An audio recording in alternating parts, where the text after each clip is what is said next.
जय हिंद दोस्तों, स्वागत है आप सभी का आपके अपने चैनल सिलेक्शन मेंटर पे। चलिए हम लोग शुरू कर रहे हैं आज की अपनी जीएस की क्लास। देखिएगा, जिसके भी exam SSC GD, UP police constable, Allahabad high court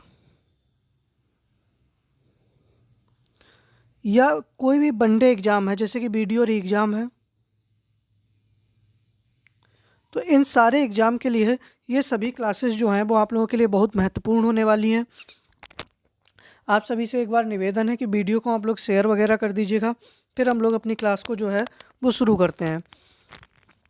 दूसरी चीज़ ये है कि ये क्लास जो है आप लोगों को रेगुलर शाम को 6 बजे मिलेगी। आप सभी लोग जुड़ना 6 बजे ना भूलिएगा। एक बार वीडियो को आप लोग शेयर कर दीजिएगा, फिर हम लोग शुरू करते हैं आज का अपनी क्लास। ठीक है, और देखिएगा, वीडियो अगर आप लोगों को पसंद आ रही है तो वीडियो को लाइक करिएगा और चैनल को सब्सक्राइब करिएगा। शुरू करते हैं आज का अपना पहला प्रश्न। पहला प्रश्न है कि यूएनएससी का अध्यक्ष देश कौन सा बना है। यूएनएससी मतलब यूनाइटेड नेशन सिक्योरिटी काउंसिल का अध्यक्ष जो है वो कौन सा देश बना है। भारत, ब्राज़ील, घाना या सोमालिया। तो बताइएगा सही आंसर आप लोगों का क्या हो जाएगा कि यूएनएससी का जो है कौन सा देश जो है वो अध्यक्ष बना है। तो यूएनएससी का अर्थ क्या होगा कि यूनाइटेड नेशन सिक्योरिटी काउंसिल। तो इसका अध्यक्ष देश जो है वो घाना बना है। कौन बना है? घाना बना है। तो पहले प्रश्न का सी आंसर आप लोगों का बिल्कुल सही हो जाएगा। ठीक है, तो यूएनएससी का अध्यक्ष देश कौन सा बना है? घाना बना है। ठीक है, चलिए अगला प्रश्न है कि मानगढ़ धाम किस राज्य में स्थित है जिसे राष्ट्रीय स्मारक घोषित किया गया। बताइएगा कि मानगढ़ धाम जो है वो किस राज्य में स्थित है जिसे राष्ट्रीय स्मारक घोषित किया गया है। उड़ीसा में है, हिमाचल प्रदेश में है, गुजरात में है या राजस्थान में है। तो बताइएगा मानगढ़ धाम जो है वो किस राज्य में स्थित है जिसे राष्ट्रीय स्मारक अभी हाल ही में घोषित किया गया है। तो सही आंसर आप लोगों का क्या हो जाएगा? राजस्थान। कहाँ पर स्थित है? राजस्थान के अंदर स्थित है। चलिए अगले प्रश्न पे बढ़ते हैं। अगला प्रश्न है कि दिलीप ट्रॉफी 2022 का खिताब किसने जीता। पश्चिमी क्षेत्र, पूर्वी क्षेत्र, उत्तरी क्षेत्र या दक्षिणी क्षेत्र। देखिएगा, जो दिलीप ट्रॉफी है यह किस खेल से संबंधित है? किसी को पता हो तो बताइएगा। तो दिलीप ट्रॉफी जो है वो क्रिकेट से संबंधित है। किससे संबंधित है? क्रिकेट से संबंधित है। और इसको जो है वो पश्चिमी क्षेत्र ने जीता है। किसने? पश्चिमी क्षेत्र ने जीता है। और उपविजेता कौन रहा है? तो दक्षिणी क्षेत्र। ठीक है, मतलब दक्षिणी क्षेत्र को हराकर पश्चिमी क्षेत्र ने दिलीप ट्रॉफी जीती है। और यह किससे संबंधित है? तो क्रिकेट से संबंधित है। तीसरे प्रश्न का ए आंसर आप लोगों का बिल्कुल सही हो जाएगा। अगले प्रश्न के ऊपर बढ़ते हैं कि राष्ट्रपति के प्रेस सचिव कौन है जिनका कार्यकाल 2 साल के लिए बढ़ा दिया गया। तो बताइएगा सही आंसर आप लोगों का क्या होना चाहिए। राष्ट्रपति के प्रेस सचिव कौन है जिनका कार्यकाल 2 साल के लिए बढ़ा दिया गया है। नाम क्या है इनका? बताइएगा। राजीव गौबा, टीवी सोमनाथ, अजय कुमार सिंह या अजय कुमार भल्ला। तो देखिएगा, जो राजीव गौबा हैं ये कौन है? तो ये कैबिनेट सचिव हैं। कौन है? कैबिनेट सचिव हैं।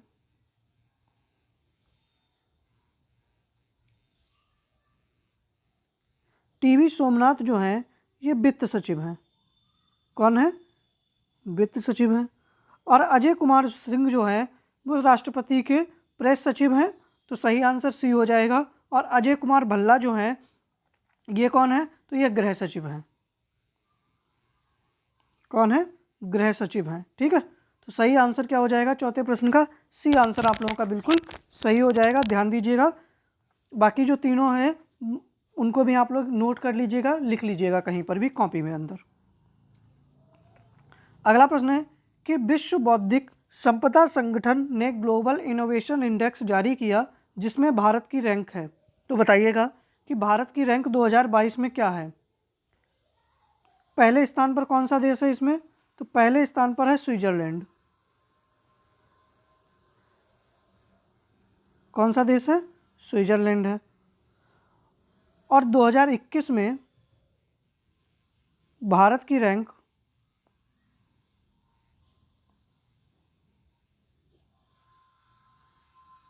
46 थी। कितनी थी? 46 थी। लेकिन 2022 में रैंक कितनी है? तो 40 है। पाँचवें प्रश्न का ए आंसर आप लोगों का बिल्कुल सही हो जाएगा। ठीक है, 2022 में कितनी है? तो 40वीं रैंक है। कौन जारी करता है? तो विश्व बौद्धिक संपदा संगठन जो है वो इस ग्लोबल इनोवेशन इंडेक्स को जारी करता है। ठीक है, चलिए अगले प्रश्न पे बढ़ते हैं कि आईटीबीपी के दल ने पहली बार किस पर्वत चोटी पर चढ़ाई पूरी की? Mount Everest, Mount Domkhang, Mount Sinabung, Mount Kilimanjaro. तो बताइएगा, देखिएगा आप लोग आंसर बताइएगा तब तक। आईटीबीपी, जब भारत चीन युद्ध हुआ था उसके बाद इसकी स्थापना हुई थी और इसकी स्थापना जो है वो 24 अक्टूबर 1962 को हुई थी। कब हुई थी? 24 अक्टूबर 1962 को इसकी स्थापना हुई थी। और आईटीबीपी के दल ने पहली बार माउंट डोमखांग, किस पर? माउंट डोमखांग जो पर्वत चोटी है इसके ऊपर चढ़ाई पूरी की है। अब आप लोग बताइएगा कि माउंट डोमखांग जो है यह कहाँ स्थित है? जो माउंट डोमखांग है यह कहाँ स्थित है? बताइएगा, सही आंसर आप लोगों का क्या हो जाएगा कि माउंट डोमखांग जो है वो कहाँ पर स्थित है? तो किस राज्य में है? सिक्किम में है। ठीक है, माउंट डोमखांग जो है वो सिक्किम राज्य में स्थित है। तो आपसे कभी ये प्रश्न बन जाए कि माउंट डोमखांग कहाँ पर है, तो सिक्किम के अंदर है। ठीक है, तो बी ऑप्शन सही हो जाएगा आपका। अगले प्रश्न पे बढ़ते हैं कि हरमन केस्टन पुरस्कार 2022 किसने जीता? मीना कांडासामी, एंजेला मर्केल, फहमीदा अजीम, पुनीत राजकुमार। तो बताइएगा सही आंसर क्या हो जाएगा कि हरमन केस्टन पुरस्कार 2022 किसने जीता? देखिएगा, पुनीत राजकुमार जो हैं इनको मरणोपरांत कर्नाटक रत्न पुरस्कार दिया गया। क्या दिया गया? कर्नाटक रत्न पुरस्कार। ठीक है, फहमीदा अजीम जो हैं यह एक बांग्लादेशी हैं। कहाँ की हैं? बांग्लादेश की हैं। और इनको कौन सा अवार्ड दिया गया है? तो इनको पुलित्जर पुरस्कार दिया गया है 2022 का। ठीक है, 2022 का पुलित्जर पुरस्कार दिया गया। एंजेला मर्केल जो हैं इनको यूनेस्को की तरफ से शांति पुरस्कार दिया गया है। क्या दिया गया है? यूनेस्को का शांति पुरस्कार दिया गया है। और मीना कांडासामी जो है इनको क्या दिया गया है? ये एक लेखिका हैं, इनको हरमन केस्टन पुरस्कार दिया गया है। और यह कौन देता है? तो यह जर्मनी के द्वारा दिया जाता है। किसके द्वारा? जर्मनी के द्वारा यह पुरस्कार दिया जाता है। तो सही आंसर क्या हो जाएगा? ए ऑप्शन सही हो जाएगा। अगले प्रश्न पर बढ़ते हैं कि 8वां वर्ल्ड ग्रीन इकोनॉमी समिट कहाँ आयोजित हुआ? उज्बेकिस्तान, ग्रेटर नोएडा, जिनेवा या दुबई। तो बताइएगा सही आंसर आप लोगों का क्या हो जाएगा कि 8वां वर्ल्ड ग्रीन इकोनॉमी समिट जो है वो कहाँ आयोजित हुआ? उज्बेकिस्तान में, ग्रेटर नोएडा में, जिनेवा में, दुबई में। तो देखिएगा, उज्बेकिस्तान में क्या हुआ था? एससीओ का शिखर सम्मेलन आयोजित हुआ था। जो एससीओ की बैठक हुई थी 2022 में, वह कहाँ हुई थी? उज्बेकिस्तान में हुई 2022 की। ठीक है, ग्रेटर नोएडा में क्या हुआ था? तो विश्व डेयरी सम्मेलन हुआ। क्या हुआ? विश्व डेयरी सम्मेलन हुआ। ये सारे आप लोग लिख लीजिएगा। विश्व डेयरी सम्मेलन हुआ। जिनेवा में क्या हुआ? विश्व कार्य शिखर सम्मेलन हुआ। विश्व कार्य शिखर सम्मेलन हुआ। और दुबई के अंदर क्या हुआ? तो 8वां वर्ल्ड ग्रीन इकोनॉमी समिट आयोजित किया गया, जिसके अंदर जिसकी थीम क्या थी? थीम भी आप लोग लिख लीजिएगा।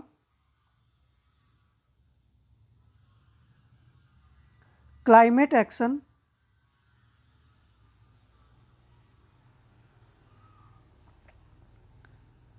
Climate action, leadership climate action leadership through collaboration the road map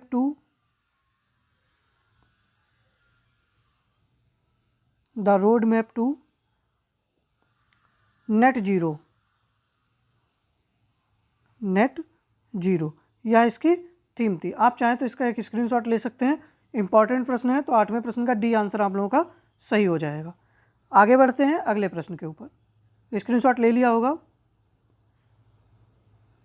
चलिए, अगला प्रश्न है कि ऑपरेशन गरुड़ किसके द्वारा शुरू किया गया? ITBP, RPF, CBI, BSF. तो बताइएगा कि ऑपरेशन गरुड़ किसके द्वारा शुरू किया गया? तो देखिएगा, जो मादक पदार्थ हैं,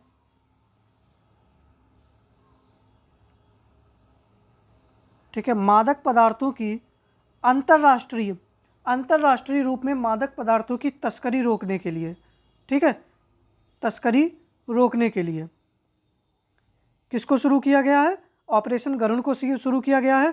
किसके द्वारा? सीबीआई के द्वारा, ठीक है, सेंट्रल ब्यूरो इन्वेस्टिगेशन के द्वारा शुरू किया गया है। और इसकी स्थापना कब हुई थी सीबीआई की? तो 1963 में हुई थी। कब हुई? 1963 में सीबीआई की स्थापना हुई थी। आरपीएफ के द्वारा कौन सा शुरू किया गया था? ऑपरेशन सतर्क। कौन सा शुरू किया गया था? ऑपरेशन सतर्क। बीएसएफ के द्वारा ऑपरेशन सरधावा। कौन सा शुरू किया गया था? ऑपरेशन सरधावा शुरू किया गया था। अच्छा, ऑपरेशन गंगा किससे संबंधित था, जरा बताइएगा आप लोग। ऑपरेशन गंगा किससे संबंधित है? और ऑपरेशन देवी शक्ति,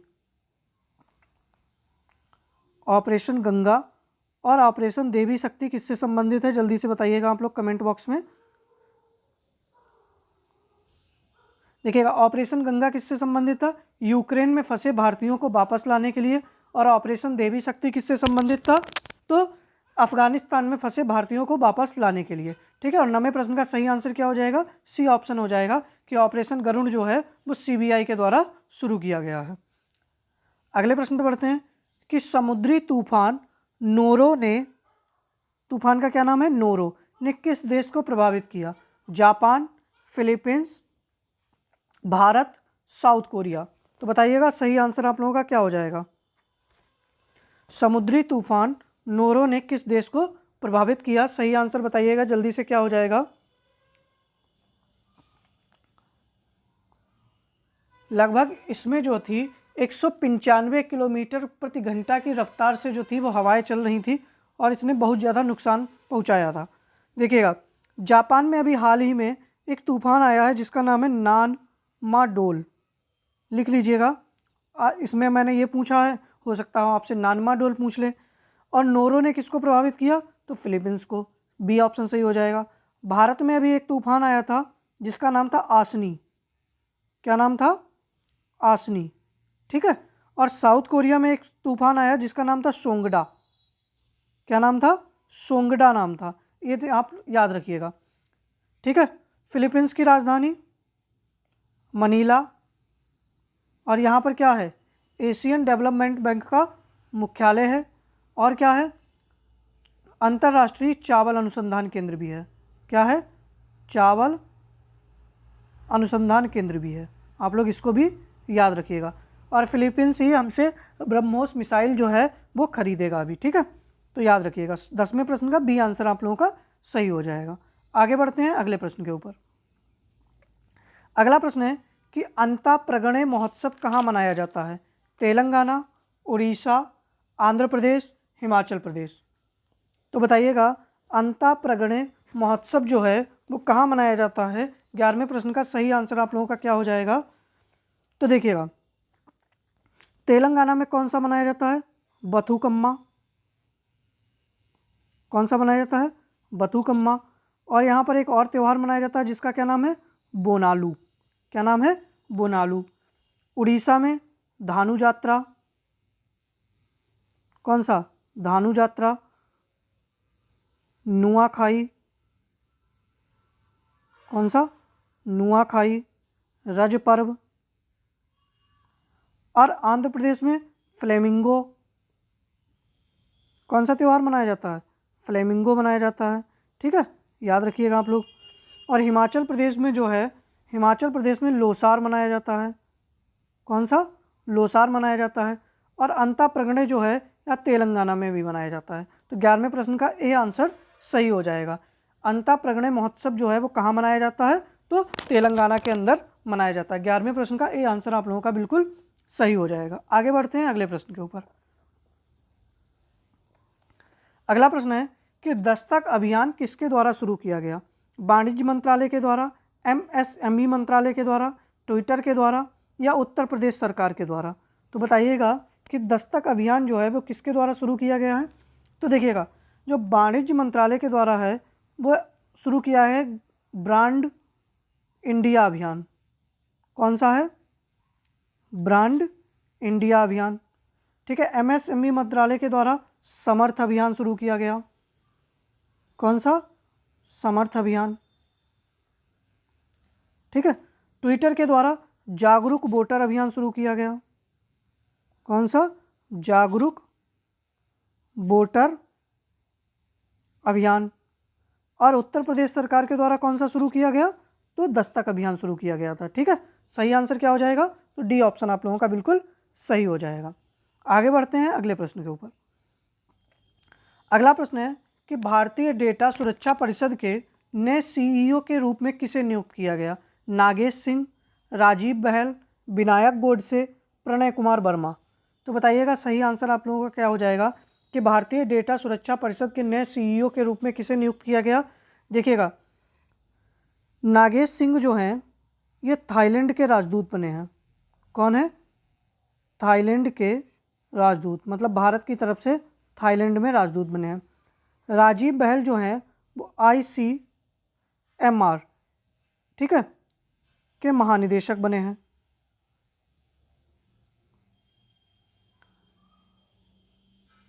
ठीक है, विनायक गोडसे भारतीय डेटा सुरक्षा परिषद के सीईओ बने हैं। सी ऑप्शन सही हो जाएगा। और प्रणय कुमार वर्मा जो हैं वो बांग्लादेश में राजदूत बने हैं। ठीक है, बांग्लादेश में राजदूत या उच्चायुक्त। ठीक है, तो सही आंसर क्या हो जाएगा? विनायक गोडसे जो हैं वो भारतीय डेटा सुरक्षा परिषद के नए सीईओ के रूप में नियुक्त हुए हैं। अगले प्रश्न पर बढ़ते हैं। अगला प्रश्न है कि झाकोर लोक नृत्य किस राज्य से संबंधित है? गोवा, महाराष्ट्र, मेघालय, कर्नाटक? तो बताइएगा कि झाकोर लोक नृत्य जो है वो किस राज्य से संबंधित है? सही आंसर आप लोगों का क्या होना चाहिए 14वें प्रश्न का? जल्दी से बताइएगा। तो देखिएगा कि झाकोर लोक नृत्य जो है वो गोवा से संबंधित है। कहाँ से? गोवा से संबंधित है। तो 14वें प्रश्न का ए आंसर आप लोगों का सही हो जाएगा। महाराष्ट्र में लोक नृत्य तमाशा, और कौन सा है? लावणी। ठीक है, मेघालय का कोई पता हो तो बताइएगा। मेघालय का लोक नृत्य है लाहो। क्या नाम है? लाहो। कर्नाटक में यक्षगान और साथ में करगा। ठीक है, आप लोग इनको नोट कर लीजिएगा, स्क्रीनशॉट ले लीजिएगा। और झाकोर लोक नृत्य जो है वो गोवा में मनाया जाता है। ठीक है, ए ऑप्शन सही हो जाएगा। अगला प्रश्न है कि निम्न में से किस देश में लोग संविधान संशोधन करने में भाग लेते हैं? मतलब देश की जनता भी संविधान संशोधन जब होता है तो उसमें भाग लेती है कि इस देश का संविधान संशोधन होना चाहिए या नहीं होना चाहिए। America, Canada, Australia, Switzerland? तो बताइएगा सही आंसर आप लोगों का क्या हो जाएगा। नया प्रश्न है, अच्छा प्रश्न है, संभवतः आप लोग नई नई चीज़ें देख रहे होंगे। देखिएगा, अगर आप लोगों को वीडियो पसंद आ रही है तो वीडियो को लाइक करिएगा और वीडियो को शेयर जरूर करिएगा आप लोग। ठीक है, आप लोगों के जितने भी ग्रुप्स वगैरह हों, व्हाट्सएप ग्रुप्स हों, टेलीग्राम ग्रुप्स हों, इनमें आप लोग वीडियो को शेयर करिएगा अधिक से अधिक और वीडियो को लाइक भी करिएगा। देखिएगा कि किस देश में लोग संविधान संशोधन करने में भाग लेते हैं? स्विट्जरलैंड में। डी ऑप्शन सही हो जाएगा। स्विट्जरलैंड के लोग जो होते हैं वो संविधान संशोधन में भाग लेते हैं। अमेरिका, विश्व का पहला लिखित संविधान। ठीक है, विश्व का पहला लिखित संविधान वो कहाँ है? तो अमेरिका ने बनाया था। और सबसे छोटा भी है। कैसा है? सबसे छोटा लिखित संविधान किसका है? तो अमेरिका का है। ठीक है, ध्यान दीजिएगा। अगला प्रश्न देखते हैं कि कैबिनेट मिशन योजना के अनुसार संविधान सभा के सदस्यों की कुल संख्या कितनी निश्चित की गई थी? 299, 296, 389, 314।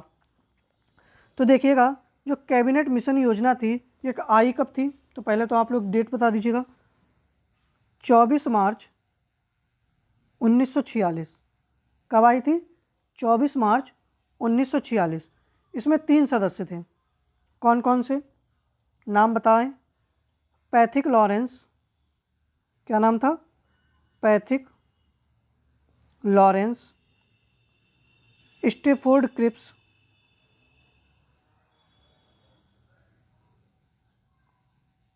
क्या नाम था? Stafford Cripps. और तीसरा जो था व्यक्ति, उसका नाम था AB अलेक्जेंडर। क्या नाम था? AB अलेक्जेंडर नाम था। ठीक है, तो इन्होंने क्या किया था कि कुल जो थी प्रांत को 296 सीटें दी थी और जो देसी रियासतें थी उनको 93 सीटें दी थी।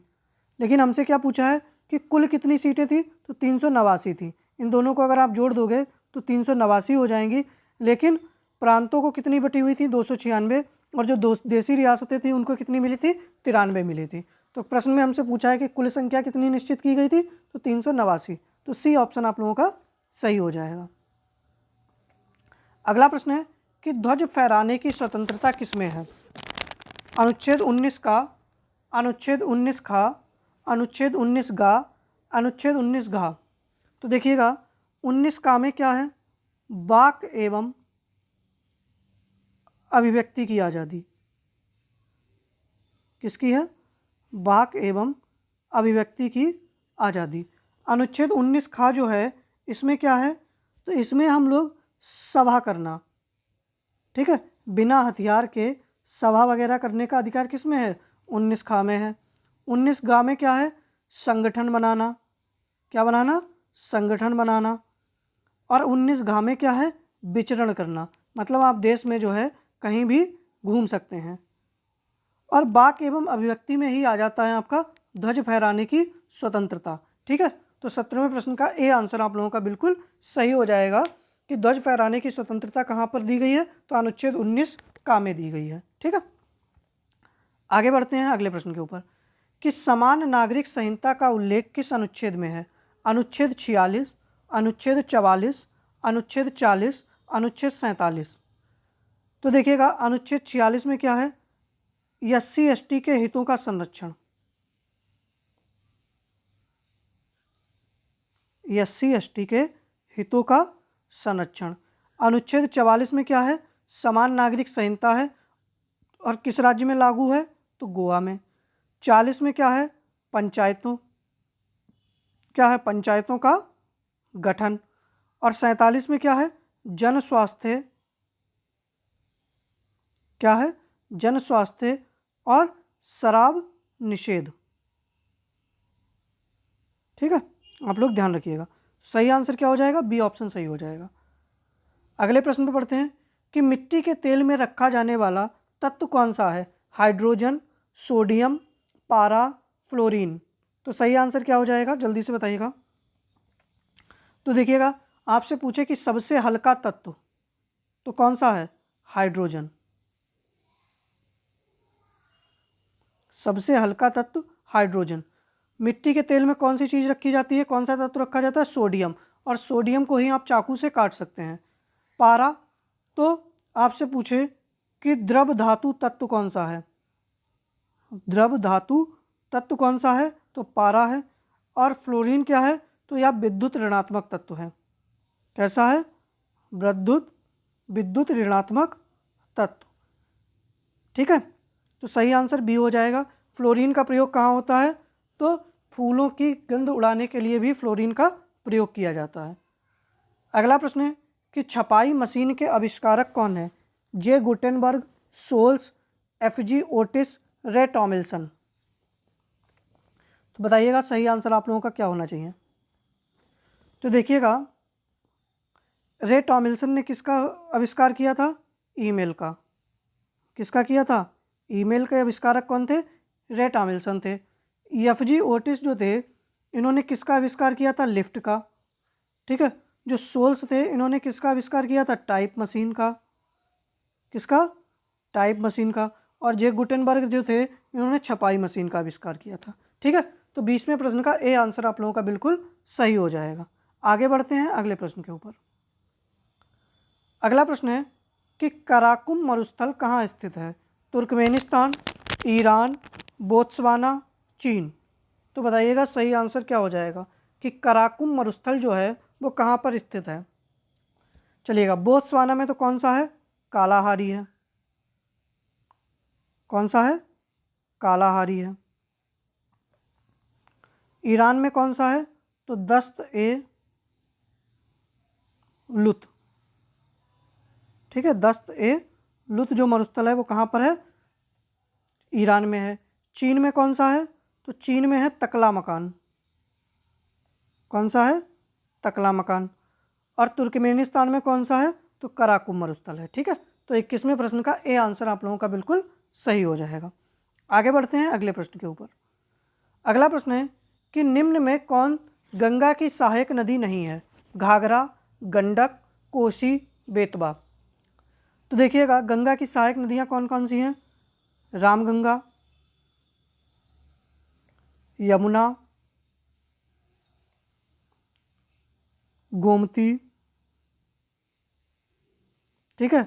घाघरा, गंडक, कोसी। बेतवा जो है वो गंगा की सहायक नदी नहीं है। यह किसकी सहायक नदी है? यमुना की। और यमुना की और कौन सी सहायक नदी है? बेतवा के साथ और कौन सी है? चंबल है। कौन सी है? चंबल है और केन है। ये नदियाँ किसकी सहायक हैं? तो यमुना की सहायक नदियाँ हैं। तो सही आंसर क्या हो जाएगा? डी ऑप्शन आप लोगों का बिल्कुल सही हो जाएगा। आगे बढ़ते हैं कि बंगाल विभाजन की घोषणा कब हुई? 19 जुलाई 1905, 7 अगस्त 1905, 16 अक्टूबर 1905, 12 दिसंबर 1911। तो देखिएगा जो बंगाल विभाजन हुआ था तो उस समय वायसराय कौन था? तो करजन था। कौन था? करजन था। ठीक है। तो बंगाल विभाजन की घोषणा जो हुई थी वो 19 जुलाई 1905 को हुई थी। तो सही आंसर क्या हो जाएगा? ए ऑप्शन सही हो जाएगा। 7 अगस्त 1905 को स्वदेशी आंदोलन की शुरुआत हुई थी। कहाँ पर? कलकत्ता के टाउन हॉल में। स्वदेशी आंदोलन। ठीक है। 16 अक्टूबर 1905 को क्या हुआ था? बंगाल विभाजन प्रभावी हो गया था, मतलब बंगाल का विभाजन हो गया था। ठीक है। और यहाँ पर ये घोषणा हुई थी केवल 19 जुलाई को। फिर 12 दिसंबर 1911 को क्या हुआ था? बंगाल का विभाजन जो था वो रद्द कर दिया गया था। क्या हुआ था? बंगाल विभाजन रद्द कर दिया गया था। तो सही आंसर क्या हो जाएगा आपका? ए ऑप्शन बिल्कुल सही हो जाएगा। ठीक है। चलिए आगे बढ़ते हैं। देखिए अब ये प्रश्न जो है आप लोगों को वीडियो खत्म हो जाए तो कमेंट बॉक्स में बताने हैं कि 3 अक्टूबर को कौन सा दिवस मनाया जाता है, 5 अक्टूबर को कौन सा दिवस मनाया जाता है, 29 अक्टूबर को कौन सा दिवस मनाया जाता है, 8 अक्टूबर को कौन सा दिवस मनाया जाता है, 4 अक्टूबर को कौन सा दिवस मनाया जाता है। ठीक है। 10 अक्टूबर को कौन सा दिवस मनाया जाता है। ठीक है। ये सारे जो हैं आप लोगों को कमेंट बॉक्स में आंसर बताने हैं। ठीक है। चलिए बाकी आप लोग बताइएगा कि आप लोगों को वीडियो कैसी लगी। एक आप लोगों से निवेदन है कि वीडियो को शेयर कर दीजिएगा और वीडियो को लाइक कर दीजिएगा। चैनल को जिन लोगों ने भी अभी तक सब्सक्राइब नहीं किया है वो लोग चैनल को सब्सक्राइब कर लीजिएगा। बाकी आपसे मिलते हैं कल आप शाम को 6 बजे वाली क्लास में। और जितने भी क्वेश्चन मैंने दिए हैं इनके सबके आंसर जो है आप कमेंट बॉक्स में ज़रूर करिएगा। बाकी आप लोग वीडियो कैसी लगी कमेंट बॉक्स में बताइएगा, या कुछ और टॉपिक आपको चाहिए तो उसके बारे में आप लोग हमको कमेंट बॉक्स में बता सकते हैं। मिलते हैं कल शाम को 6 बजे वाली क्लास में। जय हिंद।